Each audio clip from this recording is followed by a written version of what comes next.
नमस्कार दोस्तों, हम फिर से लेकर आ चुके हैं आप लोगों के लिए सुबह की सभी ताज़ा और बड़ी खबरें। फटाफट अंदाज में एक एक कर बताएंगे आपको आज देश और दुनिया से क्या बड़ी खबरें निकलकर सामने आ रही हैं। लेकिन उससे पहले दोस्तों एक नज़र डालेंगे सुर्खियों पर। प्रधानमंत्री नरेंद्र मोदी के ऊपर गरजे असदुद्दीन ओवैसी, बोले प्रधानमंत्री नरेंद्र मोदी पर भरोसा मत करना, अगर दम है तो गोदरा आइए। जी हाँ, इसके बारे में आपको बताएंगे। वहीं पर अगली बड़ी खबर में हम आपको बताएंगे दोस्तों, प्रियंका गांधी ने बढ़ाई बीजेपी की टेंशन, राहुल गांधी के साथ चली थी मध्य प्रदेश में, बताएंगे क्या कुछ है मामला। वहीं पर अगली बड़ी खबर में हम आपको बताएंगे दोस्तों, 26 तारीख के दिन राहुल गांधी जाएंगे मऊ में मनाएंगे बाबा साहब अंबेडकर का जयंती। जी हां, जन्मदिन था उस दिन, इसके बारे में भी आपको बताएंगे। वहीं पर अगली बड़ी खबर में हम आपको बताएंगे दोस्तों, सुप्रीम कोर्ट के न्यायाधीश ने खोली मोदी सरकार की पोल, बोले क्या ईसी, जी हां सीईसी इतना मजबूत है जो कि प्रधानमंत्री नरेंद्र मोदी के खिलाफ भी एक्शन ले पाए। आपको बता दें केएम जोसेफ न्यायाधीश ने बीजेपी के ऊपर ही हमला बोल दिया है। वहीं पर अगली बड़ी खबर में हम आपको बताएंगे, ओवैसी का पीएम नरेंद्र मोदी के ऊपर हमला, बोले फिलहाल बिल्किस बानो के जो आरोपी थे उनको पीएम नरेंद्र मोदी संस्कारी मानते हैं बीजेपी वाले, इसके बारे में भी बताएंगे। वहीं पर अगली बड़ी खबर में हम आपको बताएंगे, राहुल गांधी का प्रधानमंत्री नरेंद्र मोदी के ऊपर बड़ा हमला, बोले हर जगह बीजेपी ने अपने लोग घुसा रखे मित्रों। जी हां, आरएसएस और बीजेपी को लिया आड़े हाथ। वहीं पर तेजस्वी यादव का बड़ा बयान, बोले आने वाले समय में युवा नेता मिलकर करेंगे काम। आदित्य ठाकरे बोले हम दोनों लंबी रेस के घोड़े। वहीं पर अगली बड़ी खबर में हम आपको बताएंगे, संजय रावत भड़के इलेक्शन कमीशन पे, बोले हमसे हमारी पार्टी का नाम छीन लिया, पहचान छीन ली बीजेपी के कहने पर।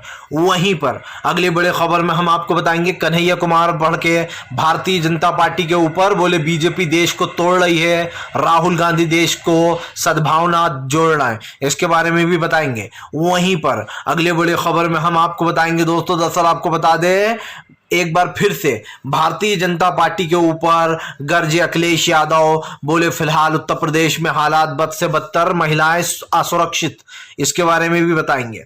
तो सारी खबरें फटाफट अंदाज में देंगे, एक एक कर देंगे। फिलहाल चलिए बढ़ते हैं सबसे पहली और सबसे बड़ी खबर की ओर। दरअसल दोस्तों आपको बता दें, असदुद्दीन ओवैसी का पीएम नरेंद्र मोदी के ऊपर बड़ा हमला, बोले दम है तो गोदरा आइए। जी गोदरा कांड को भी याद दिलाया। पीएम नरेंद्र मोदी के ऊपर गरजते हुए असदुद्दीन ओवैसी ने कहा कि बीजेपी वाले देश में नफरत और झूठ फैलाते, इनकी राजनीति नफरत और झूठ की है। लोग पीएम नरेंद्र मोदी 2014 में कहते थे कि मैं हर साल 2 करोड़ नौकरियां दूंगा, लेकिन अब 2022 में कहते हैं कि मुझे वोट दो, मैं 2024 में 10 लाख नौकरियां दूंगा। यानी कि दोस्तों आप ग्राफ देखिए, 2 करोड़ हर साल दूंगा, किसने कहा था? पीएम नरेंद्र मोदी ने 2014 में जब वो चुनाव जीते थे। लेकिन दोस्तों आज पीएम नरेंद्र मोदी ऊपर जाने के बजाय नीचे आ गए। 2 करोड़ के बजाय वो कह रहे हैं सिर्फ 2024 में मैं आपको 10 लाख नौकरियां दूंगा, मुझे वोट दो। इसको लेकर ओवैसी ने जमकर भड़ास निकाली। असदुद्दीन ओवैसी ने कहा कि फिलहाल इनके ही मंत्री हेमंत विश्वकर्मा आते हैं यहाँ पर और कहकर जाते हैं कि फिलहाल आफ्ताब नाम का जो लड़का है उसने लव जिहाद किया है। ओवैसी ने कहा कि बीजेपी वाले हर चीज में धर्म को घुसेड़ते हैं, ये लव जिहाद का कोई मुद्दा था ही नहीं दोस्तों। आफ्ताब नाम का लड़का था, वो लड़का और लड़की लिविंग में रहते थे, उसने उस लड़की की हत्या कर दी। ओवैसी ने कहा हम सब ने उसकी आलोचना भी की और उसको सजा भी मिलनी चाहिए, लेकिन हर चीज को लव जिहाद से जोड़ा जा रहा है। ओवैसी ने कहा कि जानबूझकर बीजेपी हिंदू और मुस्लिम का एंगल लाती है हर चीज में। जब राहुल नाम के, अभी हाल ही का मामला बता रहा हूं दोस्तों, जब राहुल नाम के लड़के ने अपनी पत्नी का गुरुग्राम में दोस्तों उसको चीर दिया बीच में से और चीर कर टुकड़े करके उसको बैग में भर दिया। क्यों भर दिया? बात सिर्फ इतनी सी थी कि वो अपने पति से दोस्तों टीवी और मोबाइल की जिद करती थी, इसलिए उसके पति ने उसको चीर चुरा कर बैग में भर दिया। ये मुद्दा क्यों नहीं उठाया गया दोस्तों? क्योंकि नाम क्या है लड़के का? राहुल। और राहुल यानी कि दोस्तों हिंदू। आप समझ सकते हैं कि बीजेपी और गोदी मीडिया के लिए अगर कोई हिंदू भाई कोई बड़ा कांड कर देता है, काट पीट के बेगों में भर देता है, आए दिन रेप जैसी घटनाएं करते हैं दोस्तों हिंदू नाम के व्यक्ति भी, लेकिन उनका मीडिया पर नहीं चलाया जाता। क्यों? क्योंकि बीजेपी को सिर्फ मुसलमानों के खिलाफ नफरत फैलानी है और हिंदू भाइयों के दिल में यह डालना है कि देखिए ये लोग ऐसा कर रहे हैं, ताकि हिंदू और मुस्लिम भाइयों में दूरी बढ़े और बीजेपी को वोट मिलता रहे। यही बीजेपी की साजिश होती है। चलिए बढ़ते हैं एक और अगली बिग ब्रेकिंग की तरफ। बता दोस्तों अगली जो बड़ी खबर निकल कर आ रही है, राहुल गांधी का केंद्र सरकार के ऊपर बड़ा हमला। बोले फिलहाल पर पीएम नरेंद्र मोदी, केंद्र सरकार ने देश में नफरत फैला रखी है। आरएसएस और बीजेपी दोनों मिलकर देश को बांटने का काम कर रहा है। राहुल गांधी ने कहा कि लोग मुझसे पूछते हैं आप इतना चले थके नहीं, मैं 2000 किलोमीटर तक पैदल चल चुका हूं, लेकिन मेरे चेहरे पर आपको थकान नहीं दिखेगी। राहुल गांधी ने कहा कि जितनी एनर्जी में सुबह 6 बजे मुझ में होती है, उससे 2 गुनी एनर्जी मुझ में रात को 8 बजे के बाद भी होती है। आपको बता दें राहुल गांधी ने कहा कि फिलहाल भारतीय जनता पार्टी ने हर चीज पर कब्जा कर लिया। आज जुडिशरी पे कब्जा है, आज दोस्तों आप समझिए कोर्टों पर कब्जा है। जिस तरीके सरकारी संस्थाएं, चुनाव आयोग, हर एक को मोदी सरकार ने अपने कब्जे में ले रखा है। पहले तो दोस्तों ये हुआ करता था कि कोर्ट का संविधान अलग हुआ करता था, लेकिन आजकल तो अदालतों पर भी मोदी सरकार ने अपना शिकंजा कस रखा है, जिसको लेकर राहुल गांधी ने जमकर भड़ास निकाली। राहुल गांधी ने मध्य प्रदेश में गरजते हुए कहा कि फिलहाल ये लोग देश को तोड़ते रहेंगे, ये कोशिश करते रहेंगे कि देश टूट जाए, लेकिन हम कोशिश करते रहेंगे कि हम देश को जोड़ें। राहुल ने कहा कि हमसे हमारा सारा सहारा छीन लिया गया। मीडिया आजकल हमारी चीजें बताती नहीं है, मीडिया सिर्फ वही बताती है जो मोदी सरकार कहने करने को बोलते हैं। मीडिया सच्चाई पर नहीं चल रही है, ये मीडिया सिर्फ प्रधानमंत्री नरेंद्र मोदी की वाहवाही करती है। राहुल गांधी ने कहा कि हमारे पास न मीडिया बची थी, ना ही हमारे पास सच का पहुंचाने तक का आपके पास सच पहुंचाने तक का रास्ता, इसीलिए हम सड़कों पर उतर गए। अब हम खुद लोगों तक अपनी आवाज पहुंचाएंगे। हम छोटे उद्योगपतियों से मिलेंगे, गांव वालों से मिलेंगे, किसानों से मिलेंगे, महिलाओं से मिलेंगे, उनकी सुरक्षा की बात करेंगे, किसानों की बात करेंगे, युवाओं की बात करेंगे, बेरोजगारी को हटाएंगे और वो तमाम मुद्दे दोस्तों जो मोदी सरकार छुपाने का काम करती है। क्योंकि ये मीडिया ने अपने हाथ में, मैंने पहले भी कहा है, मोदी सरकार के नाम की चूड़ी पहनी है, पैर में मोदी सरकार के नाम की पायल पहन ली है और मुंह पर टेप लगा लिया है। मुंह से सिर्फ वही निकलता है दोस्तों जो मोदी जी बोलने को कहते हैं। और इस बात को झुटलाया नहीं जा सकता दोस्तों कि जब कोई पैरों में पायल पहन ले और हाथों में मोदी सरकार के नाम की चूड़ियां, तो आप समझ सकते हैं सिर्फ उसके मुंह से वही निकलेगा जो मोदी सरकार कहेगी। तो इस बात को झुटलाया नहीं जा सकता। आज देश की संस्थानें पूरी तरीके से बिखर चुकी है। देश में दोस्तों जिस तरीके का माहौल है उसको लेकर आए दिन सवाल उठते रहते हैं। क्या महिलाओं की सुरक्षा पीएम नरेंद्र मोदी का काम नहीं है? क्या देश में बढ़ती बेरोजगारी दोस्तों पीएम नरेंद्र मोदी की वजह से नहीं है? आज जो हमारा देश पाकिस्तान जैसे फिसड्डी देश से भी नीचे गिर गया है, ये अपने आप में एक बड़ी बात है। और आप भी जानते हैं दोस्तों कि फिसड्डी पाकिस्तान और जो है यहाँ पर बांग्लादेश, उससे भी नीचे हम जीडीपी में आ गए हैं। तो अब आप खुद सोच लीजिए कि हम आगे जा रहे हैं या हम 50 साल पीछे जा रहे हैं। चलिए बढ़ते हैं एक और अगली बिग ब्रेकिंग की तरफ। बता दोस्तों अगली जो बड़ी खबर निकल कर आ रही है, आपको बताते चले दोस्तों 26 तारीख के दिन जी है दोस्तों, राहुल गांधी जाएंगे मऊ में जाकर मनाएंगे बाबा साहब अम्बेडकर का जन्मदिन। दरअसल दोस्तों आपको बता दें 26 तारीख के दिन राहुल गांधी का कार्यक्रम है।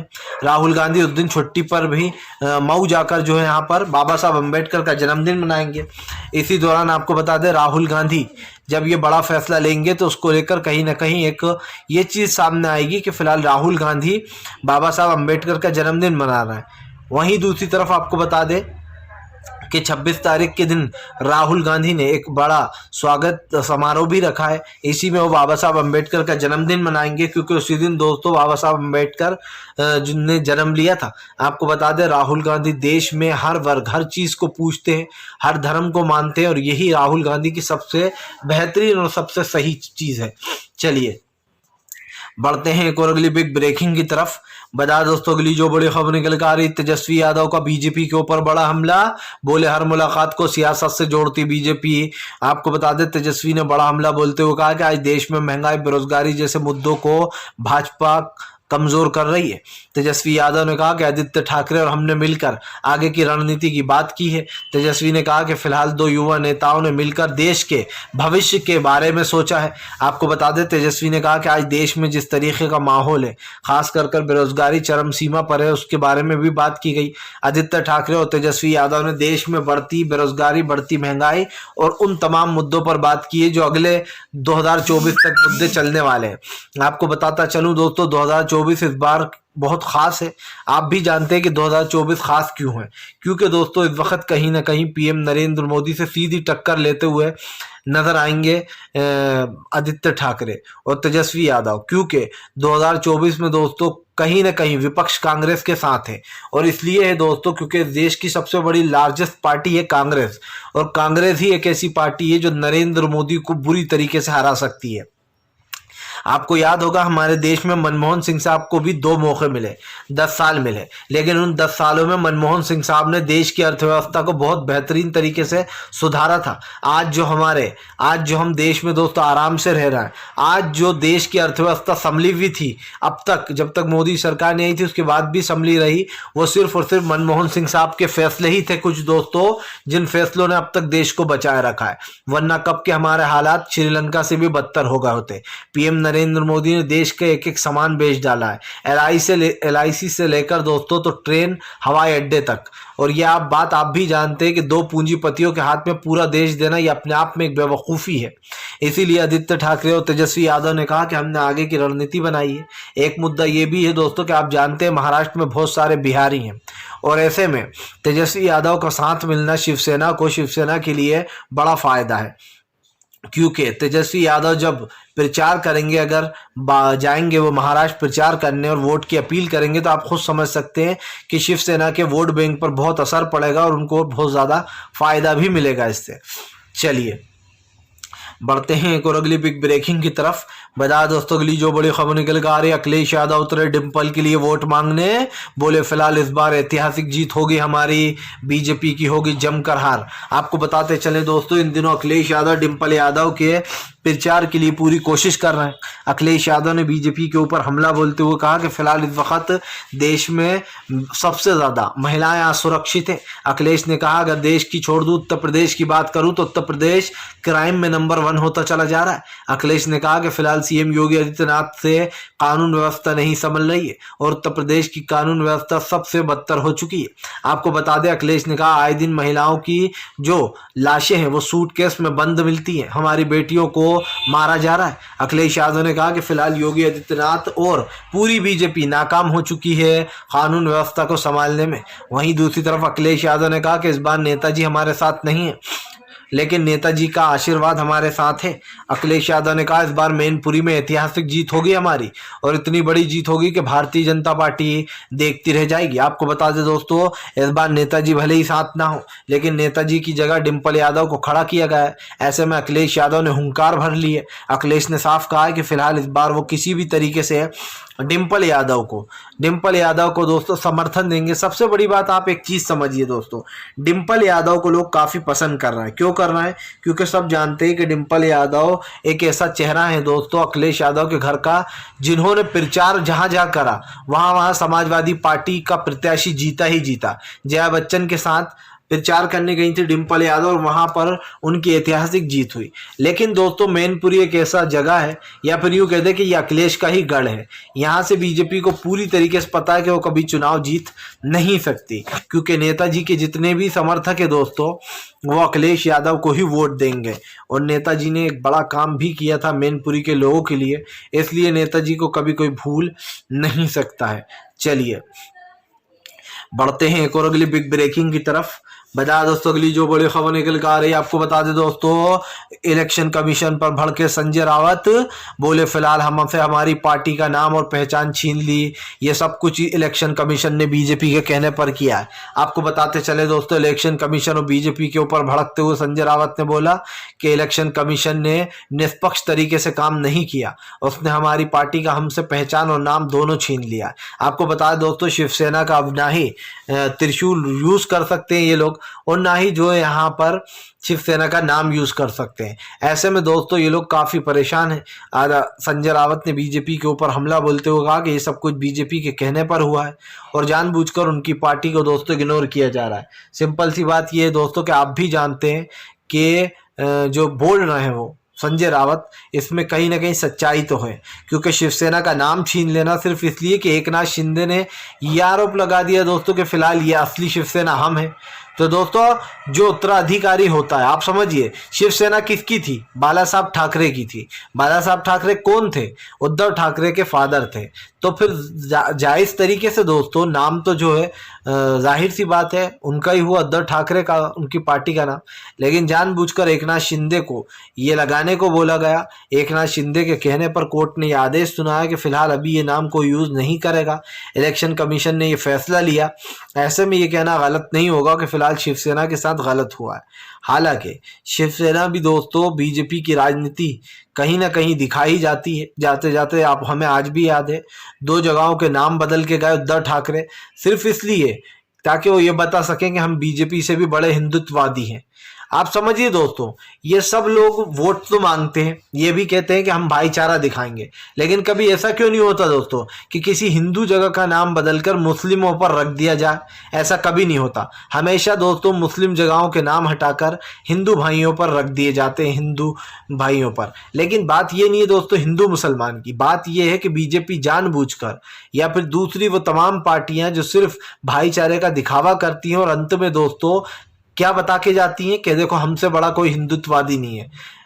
इनको पता था शिवसेना को कि इनका ये जो 2 नामों का बदलने का चल रहा था, इसका कांग्रेस विरोध कर रही थी शुरू से और वो बदलने भी नहीं दे रही थी। लेकिन उद्धव ठाकरे की जब सरकार गिराई तो उद्धव ठाकरे ने सोचा अब क्या करूं, जाते जाते एक मास्टर स्ट्रोक खेल जाता हूं, दोनों जगहों का बिल पास कर जाता हूं कि इन 2 जगहों का नाम बदल दिया जाए, महाराष्ट्र की जिन दोनों जगहों का नाम मुस्लिम था। और आप समझ सकते हैं नाम बदलने की राजनीति बीजेपी ने शुरू की थी। अब उस पर दूसरी पार्टियां भी चल रही हैं, भले ही वो ये दिखाने को कर रही हो कि हम तुमसे भी बड़े हिंदुत्ववादी हैं, लेकिन नुकसान तो जाहिर सी बात है उसमें मुस्लिम समुदाय का ही हो रहा है। आप भले ही दिखावे के लिए करके गए कि देखो हम तुमसे बड़े हिंदुत्ववादी हैं, 2 जगहों के नाम बदल रहे हैं। तो ये तो राजनीति होती है दोस्तों। फिलहाल चलिए बढ़ते हैं एक और अगली बिग ब्रेकिंग की तरफ। बता दोस्तों अगली जो बड़ी खबर निकल कर आ रही है आपको बताते चले दोस्तों, भारतीय जनता पार्टी के ऊपर जमकर गरजे रणदीप सुरजेवाला। बोले कर्नाटक का सीएम कर रहा है मतदाताओं का डेटा चोरी। जी हाँ, डेटा चोर निकला। दरअसल दोस्तों आपको बताते चले इन दिनों घमासान हो गया है जिस तरीके से कर्नाटक के सीएम लोगों का वोटर डाटा चुरा रहे हैं दोस्तों, इसमें कहीं ना कहीं बड़ा घोटाला हुआ है। रणदीप सुरजेवाला ने जमकर बीजेपी के ऊपर हमला बोलते हुए कहा कर्नाटक में जानबूझकर मतदाताओं के डेटे की चोरी की जा रही है। इसकी कंप्लेन हमने इलेक्शन कमीशन से की है। रणदीप सुरजेवाला ने कहा कि फिलहाल बीजेपी के नेताओं के पास सिर्फ 3-4 ही हथकंडे हैं, या तो वो ईवीएम का यूज़ करते हैं या फिर जगह जगह जाकर डेटा चुराते हैं। और दोस्तों आपको तो पता ही है कि कर्नाटक में भ्रष्टाचार की अति हो गई है। इससे पहले येदियुरप्पा के ऊपर आरोप लगे थे, येदियुरप्पा को सीएम के पद से हटा दिया गया बीजेपी ने द्वारा। उसके बाद दोस्तों ईश्वरप्पा पर आरोप लगे। ईश्वरप्पा ने बड़ा घोटाला किया, लोगों से वसूली की, एक आदमी ने आत्महत्या कर ली, जिसके बाद ईश्वरप्पा का भी पत्ता कट गया। अब दोस्तों उनकी जगह बसवर राय बॉम्बे आए हैं और बॉम्बे क्या कर रहा है, वो भी कर्नाटक में भ्रष्टाचार को अति पर ले जा रहा है। फिलहाल चलिए बढ़ते हैं एक और अगली बिग ब्रेकिंग की तरफ। बता दोस्तों अगली जो बड़ी खबर निकल कर आ रही, शुभेंदु अधिकारी का ममता बनर्जी के ऊपर बड़ा हमला। तो ममता बनर्जी ने भी किया पलटवार। दरअसल आपको बता दें दोस्तों शुभेंदु अधिकारी ने ममता बनर्जी को सबसे मनहूस नेता बता दिया है। बोले फिलहाल ममता बनर्जी सबसे इस देश की, पूरे देश की सबसे मनहूस नेता है। जबकि दोस्तों सबसे मनहूस नेता कौन है ये सब जानते हैं, और सबसे मनहूसियत किसने फैला कर रखी है देश में ये भी सब जानते हैं। भले ही शुभेंदु अधिकारी ममता बनर्जी को सबसे मनहूस नेता बता रहा हूं, लेकिन उन्हें भी पता है कि इस देश का सबसे मनहूस नेता कौन है, किसने देश की पनौती लगाई है, किसने देश को दोस्तों आप समझिए लोगों के सामने हाथ फैलाने को मजबूर कर दिया है। और आज जो देश का गरीब है वो और गरीब होता चला जा रहा है और अमीर हो रहा है। ममता बनर्जी ने बीजेपी के ऊपर हमला बोलते हुए कहा शुभेंदु अधिकारी के ऊपर कि इनके बोलने से कोई फर्क नहीं पड़ता। ममता बनर्जी ने कहा कि बीजेपी वाले कुछ भी बोलते हैं, खास कर दोस्तों बेईमान लोग, क्योंकि शुभेंदु ने ममता बनर्जी के साथ धोखा किया था। 1 नंबर का धोखेबाज है ये। बीजेपी में रातों रात शामिल हुआ था सिर्फ अपने आप को बचाने को और अपने ऊपर का केस हटवाने के लिए। फिलहाल अगर आपको हमारा वीडियो अच्छा लगे तो इसको लाइक करें, चैनल पर पहली बार आए हैं सब्सक्राइब कर लें, पास में एक घंटी आएगी इसे ज़रूर दबा दें।